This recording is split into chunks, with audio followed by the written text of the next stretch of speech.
Hey everybody, Juno 2000 here with a review of Survivor Series 2002 from Madison Square Garden in 2002. Great pay-per-view. I know that WWE is pretty much leaving all their library out of Peacock, so today is like one of their last days to have all the shit, especially the Survivor Series pay-per-view. And the one I have to do is one of the best Survivor Series show is the 2000 show event, and this was a great rewatch of it. I still think this is the more rewatchability of a Survivor Series. Like, this is how wrestling used to kick ass. I'm a big fan of the Ruthless Aggression era. I still think it's badass. It's a banger. You got great badass motherfuckers that gave us ruthless matches, and I did enjoy it. I feel like the matches are great and well built and booked too. There's not like a stupid fucking match that feel like, oh, it's just a DQ ending or a count out ending or an overbooked stupid cheating ending. Like, I never care for that crap. But it's, you don't have none of that dumb shit. It's booked well. And this is a great event. One of the best pay-per-views. The first match is a banger. We start off with a six-man tag team tables elimination match with Bubba Ray Dudley, Jeff Hardy, Spike Dudley against 3 Minute Warning of Jamal and Rosie. And Jamal is aka Humaga. Rest in peace, Humaga. And they're also teamed with Rico, who is also known as Rico Constantino in the OVW days. This is an ass kicker, adrenaline rush, fast paced tables match, and this was awesome. You had them brawling the way they start. You get the action. You get Jeff Hardy leaping over Bubba Ray Dudley and leaping into the Rosie and Jamal. You know how he moves his leg up in the air and he jumps his ass into them. Awesome moment. And then you get you get Rico fighting Bubba Ray Dudley, and then there's back and forth with the tables. Rosie accidentally gets himself in the face, planted into the table. That doesn't count, so it's not elimination. But he is fully pissed when he gets all the tables out of his body that's still hanging. And yeah, you get that badass crash and burning. They run into the table by accident, but they don't get eliminated.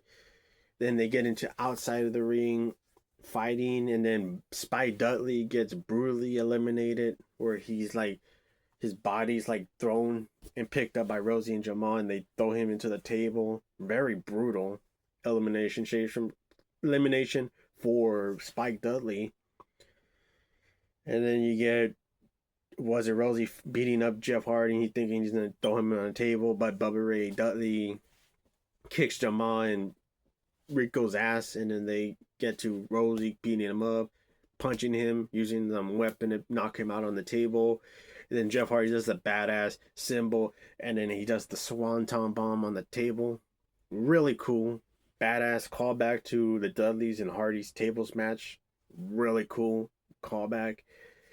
And you get Rosie eliminated, and then Jeff Hardy and Bubba are fighting Jamal and Rico now. Then back and forth, is thrown into the turnbuckle. There's that funny moment where, in the live version, Rico was saying, "Hurry up, Jeff! Gosh damn it!" And then, because Jeff Hardy fucked up his cue, and he was supposed to knock him off the rope, and he's like dangling on the rope like an idiot. Like, he was not supposed to be laying on the rope, but Jeff Hardy took forever and missed his cue. But they edited it on the net Peacock. But all in all, the match goes on. You get Jeff thrown into like a table face first, and then Jamal like puts him on the table and splashes him through the table. He's eliminated, so Jeff is eliminated, and Bubba's by himself now. And then he's fighting Jamal and Rico and Jamal in a 2-on-1 handicap match, and until he gets like Jamal, who's Humaga, If people don't know who Jamal is, it's Humaga.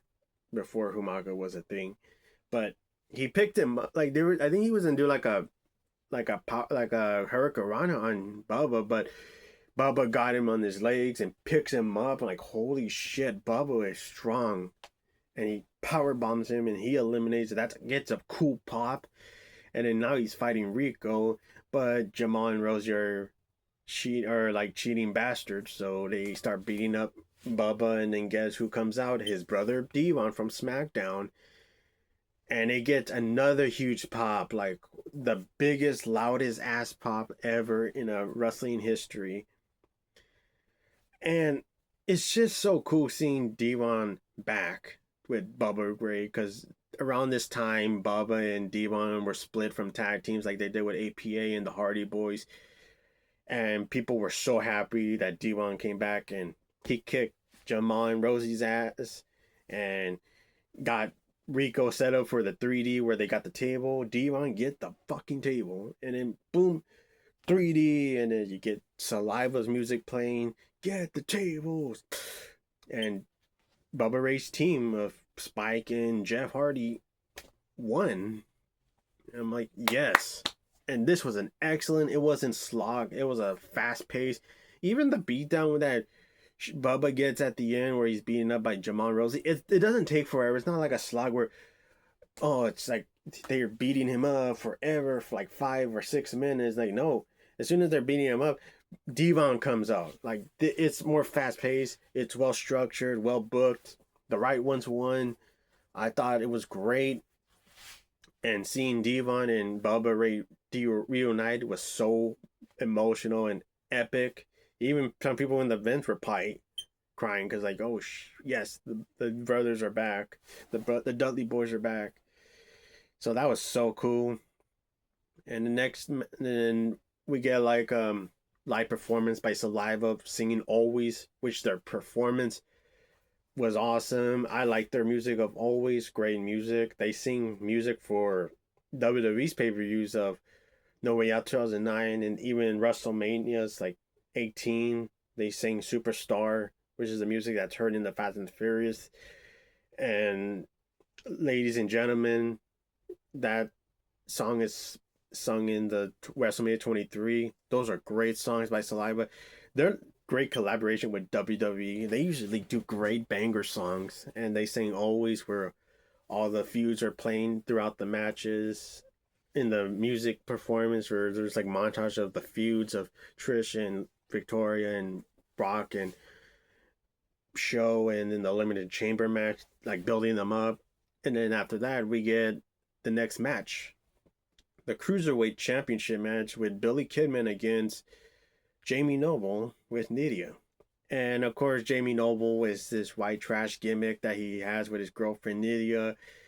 And then Billy Kidman's a number one contender for this Cruiserweight champion. And this is another epic, fast-paced match, Cruiserweight action. I feel like the Cruiserweight champion was underrated around this time. Like, it sucks that the Cruiserweight champion never got respected, especially even when Paul London said that they never respected the Cruiserweight champion, especially when he was champion during 2005. They never respected that champion, which I thought was horse crap. Because even people who had that champion in WCW were great, like Shannon Moore, Gregory Helms, aka the Hurricane, when they were 3 count, and then they also had Jamie Noble and Jimmy Wang Yang in the WCW. Like Jimmy Wang Yang, he never won the Cruiserweight champion, which is bullshit. I actually wish he won the title. Like, I wish he won over stupid Chavo Guerrero. Like, that was just horse shit that they never gave him a champion. They never even gave him a pay-per-view win. So that's bullshit. But him and Billy Kidman, Jamie Noble and Billy Kidman worked great, back and forth, fast-paced, great match, flips and kicks and Cruiserweight action. Nydia tries to get involved, but she gets her ass kicked, and well deserved for interfering in the match, being nosy. And he even like getting a kick from Gilly Kidman after she tries to knock him down from the 450 splash. And then he does. He kicks her out of the way, and then he wins with the 360 or 450 splash. It's the I don't know how is the correct way to say for the one that Justin Gabriel used to do, but it's the other way. Or but it's a badass way to end, and Billy Kidman wins, and also Billy Kidman gets a new theme song, which is "You Can Run or You Can Run" or something. I know it's a music that people say that his music sucks because it didn't fit him, but I liked his music. It just, I agree, it doesn't really fit him, but I do think it's a cool song from the Roosters Aggression, and he wins the title. Great. And then you get the next match, which is Victoria versus Trish Stratus. And these are great women's wrestlers. I enjoy these two divas. They're divas of the Roots of the Aggression eras, like that kicked ass and take no names and gave us good matches. I'm not a big fan of women wrestling nowadays because I feel like it got all wokey and shitty now. Not that I'm saying it's better now. It's just I just don't like the way it's. I just don't like the way wrestling is now. It just feels too fucking woke and too fucking modern, and it's boring as fuck. But Victoria and Trish Stratus work great together. They're in this hardcore women's title match. They go back and forth doing like weapons at each other, hitting each other, doing moves. Trish Stratus won the title back in June of 2002 from King of the Rings, and she has the title. No, wait, no, not King of the Rings. I mean, Unforgiven. Because Molly Holly won the title around that time in King of the Ring. But yeah, they go back and forth. Great women's wrestling action. The ending is clunky. Like this is the only match that I feel like is a bit issue is that this match kind of has a shitty ending because originally Victoria was supposed to hit Trish Stratus with the mirror, but I think because it fucked up and I think Trish Stratus broke the mirror or something, so they decided like oh they had to improvise the ending, so Victoria just uses the fire extinguisher, and then it's just like oh she gets covered with the fire extinguisher and then pins her, and that's how she wins the title. So Victoria wins the women's championship. She's the new champion. The ending feels weak because of that reason. It was an accident, so they had to improvise. But I thought it was an okay match. I think if it was a regular match, it could have been a bit better. I just don't mind it. The hardcore stuff, it's just the ending kind of sucks. It just feels kind of shitty to end like a really weak ending to a pretty solid women's fighting match. And then the next match, we get to the WWE Championship match between Brock Lesnar and Paul Heyman. Big Show just went to SmackDown. He was pissed at Eric Bischoff, so he goes and has a championship match with Brock Lesnar. And I actually like this look of Big Show where he has his singlet tights, but he has like he's wearing like black jeans pants, and it fits Big Show. I think to me he looks more badass like that. Like I wish Big Show used to wrestle. I wish Big Show had a run with that kind of gimmick outfit, like that outfit, like where he wears pants over his singlet. I'm like, he looks more badass in my opinion. Like Big Show looks badass. Like the pants on him really fits him. It looks like he looks like a mean fucking monster. And this match is okay. I think it could have been a bit better. It just had a shitty cheating ending, but I thought Big Show was the monster. He was attacking Brock Lesnar's injury ribs that he had, so he starts beating him up, wrestling, kicking ass, beating up, fighting back and forth. Brock Lesnar being the beast himself, kicking ass, taking no names until he gets screwed over at the end by Paul Heyman, who takes the referee out of the ring. And then the distraction causes on Brock Lesnar to get chokeslammed by the Big Show and a hit with the chair. And then chair is thrown out of the ring, throw away the evidence, and Big Show wins the WWE Championship. I would say I didn't mind Big Show winning the championship. It's just I don't really care for cheating endings. I'm not a big fan of that crap. It just feels like it ruins the match. But I would say this was better than Show winning the WWE Championship at Survivor Series '99 because that was overbooked as fuck, and it just felt messy with him winning the champion at that because it was just the right. It was at the last second because they had to get rid of Stone Cold out of the match. I feel like this one was better because at least it was this one was a bit short, but it does have a screwy finish that I kind of don't care. But it's an okay match. But I would give positive to Big Show looking pretty badass in this match and looking like a monster, especially the way he dressed up, the way he looks. He has the buzz cut hair, looks like a mean giant bastard. And yeah, Big Show wins. Okay match. But the next match is better, and it's the six triple threat tag team titles match for SmackDown. Edge, Rey Mysterio that are champions. They're again up against Chris Benoit, Kurt Angle, and then again up against the Los Guerreros. Latino Heat, Eddie Guerrero, and his cousin Chavo Guerrero, which I don't care for Chavo that much. I always prefer Eddie. But this was another ass kicking match, banger match, fast paced tag team action. Angle and Benoit are great as tag teams. People can say all they want about Benoit, but I like Benoit. I do think he's a great wrestler. It sucks what the fuck happened with him and his family. It's very devastating news, but it's still wrong what he did. But I'm not gonna I'm not gonna cancel him. Like to me, I think pedophiles are worse. And like fucking Victor Salva, I think he's a piece of shit. And all the other filmmakers that are discussing bastards, they're worse. But Benoit, I respect him more for his wrestling abilities. And he kicked ass in this match. Him and Kurt Angle had some banches where they were arguing, but they kill had some great technique wrestling where Angle was wrestling technical, and especially Benoit. Benoit does a badass suplex. To me, he does the best suplex out of all the wrestlers. I always like his German suplex, and he's always ruthless and badass. And then you get Edge fighting them, and then Rey Mysterio getting some 619 action and badass back and forth.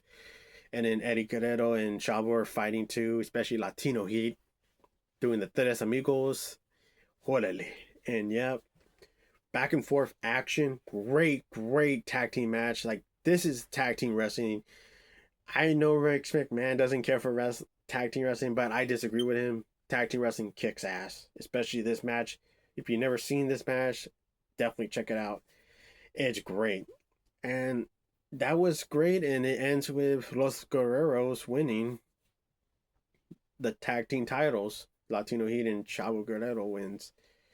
Great match. Do enjoy it. And you got wrestlers that are not with us. Latino Heat and Rabbit Wolverine. They're not with us, so rest in peace them. And then next we get like a whatever segment with Kristen Nowinski and Matt Hardy, two pendejos that are just talking out of their asses and making fun of New York until Big Papa Pump Scott Steiner comes out and kicks their asses, and then he does his promo wanting to kick some ass and looking forward to fight championship fights. And yeah, well, it's a decent whatever segment. Scott Steiner just kicking two pendejos' asses. Pretty funny. And then the last match is the main event. The Raw World Heavyweight Champion Elimination Chamber. We get Chris Jericho coming to Saliva's live music performance of what the hell was his theme song? King of My World. That's his theme song, which I wish Chris Jericho used this theme song. They even have like the regular, because there's different versions. There's the one that he did came out on Raw with the music, and it sounds banger, man. Like, I wish Chris Jericho came out to this song during his 2003 run. And it's a great entrance. And you get Chris Jericho first, and you get Booker T, who's in the match, and then Kane, and then you get Shawn Michaels, and then RVD, and then Triple H, who's the world championship. Granted, I am not a big Triple H fan. I do think he sucks as a wrestler. He's kind of a boring wrestler, overrated. I don't disagree with Bret Hart saying that he sucks, because even Bret Hart says that Triple H sucks, which I agree. I never cared for him as a wrestler. I always thought he was a phony heel. Like, I always thought he was a joke as a fucking heel. Like, he just didn't feel like a badass. He just felt like cartoony and just whatever. His promos were boring. I never cared for him. I always thought he was a jackass. He was even a jackass to a few of the wrestlers, even like fucking over Booker T and even Rob Van Dam, which I thought was bullshit. Especially the Booker T match was the one that pissed me off the most. And yeah, it's just I never cared for him, but I'll give credit. He was good in this match, and he starts off fighting RVD, and RVD does like kick-ass flips and backflips, and then they do go outside of the elimination chamber, steel chains and hitting their body. I miss when they had the steel floor. Now they made it all shitty now, where it's like a now it's padded floor and limited chambers, and now they made it all shitty and fake now. I just don't like the look of the new one. It just looks like crap. I miss the steel floor where it's just like their body would bang on and you would like hear the steel noise smacking their back, like, and they even like twitch. Even like I'll get credit. Triple H did some pretty unique selling where he's like twitching really violently from the pain of the steels, and RVD does like the frog splash off the pod, and then Chris Jericho gets into the action, fights RVD, and then him and Triple H are fighting over RVD, and then we get Booker T fighting in the match, kicking some ass, doing the scissors kick, spin-a-rooney, and then he's first eliminated, and then you get Kane in the match, bringing some destruction, kicking Triple H and Chris Jericho's butt, fighting RVD, who was his future partner later in 2003, and then Kane does a badass moment where he grabs Chris Jericho and throws him into the pot of the glass and breaks. And then you get more pot action where Chris Jericho's thrown again, and then unexpectedly Kane is eliminated, and then Shawn Michaels is the last one to be eliminated. I mean, Shawn Michaels is meant to say next to the match, because I still confused. Like, at this time, Kane is eliminated, and then Shawn Michaels comes into the match, kicks some ass, and this is his back from returning in the SummerSlam street fight against Triple H. And Shawn Michaels is great in this match. The only issue is that he's wearing poop pants that people make fun of, like whatever. And he does some good back and forth super kicks, fighting, about elbow bombs, and just such an awesome performance by Michaels. And then there's even the moments where he is brutally beaten up in the match and bloodied up too. Yeah, and then RVD's eliminated, and then that gets a lot of boos.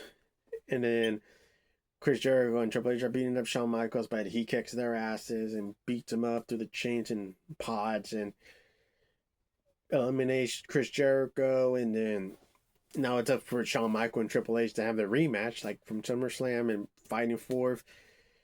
And Shawn Michaels gets the super kick and wins the World Heavyweight Champion. And wow, what a main event this was. It was banger, badass, kick ass main event. Bloodbath, carnage. Great commentary by Jerry Lawler and the King. Jerry Lawler, the King, and good old JR Jim Ross. There was also the commentary for the SmackDown team by Taz and Michael Cole, which was okay. I'm not a big Michael Cole fan. Taz is fine. He's a lot less annoying than JBL, which JBL is fucking obnoxious and just a dumbass in commentary. But I don't mind Taz. Michael Cole's kind of a little annoying, but not for even saying the same thing with Jerry Lawler. Jerry Lawler could be annoying, but at least he's kind of a slimeball commentary heel that he kind of kisses ass to the heel. But he's pretty funny, especially even the way he screams like a girl. It's pretty funny, and even like him bantering with Jim Ross, like what a no good son of a bitch. Hey, watch your potty mouth, Ross. I like their banter. They're great. But their commentary for this Elimination Chamber match was so excellent. Great commentators, and it's gonna be sad whenever what happens to them. Like I don't want them to pass away, man, but it'll be sad one day if that happens because they're great. And that Survivor Series 2002, the opening match was great. The cruiserweight champion was banger. The women's champion was probably the weakest match of the show. The WWE Championship match was okay. The tag team titles was an excellent, badass back and forth. And then the Elimination Chamber was historic. And to me, I think it's one of the best Elimination Chamber match of all time. And it kicks ass. And I give this show, to me, out of 10 stars, I give this excellent 9 out of 10. This is one of the best WWE pay-per-views that was ever produced in the 2000s. Great show. And I enjoyed the card, even though the women's title was weak. I still would say it's still like it still doesn't defeat the purpose of how good the show is. It's excellent. But take it easy, everybody, and have a good night and see ya. Take care, everybody, and Happy New Year's. Bye bye.